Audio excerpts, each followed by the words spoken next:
Welcome again, viewers of Qisaqtech. In this video, you are going to learn split screen in Samsung Galaxy.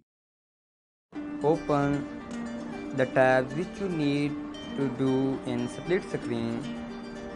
Recent two tabs will be used in split screen.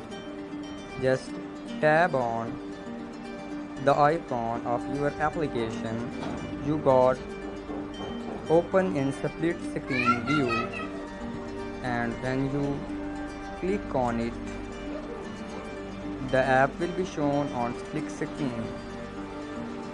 Now click on the next application so that both will be in split screen mode, and every application will be working.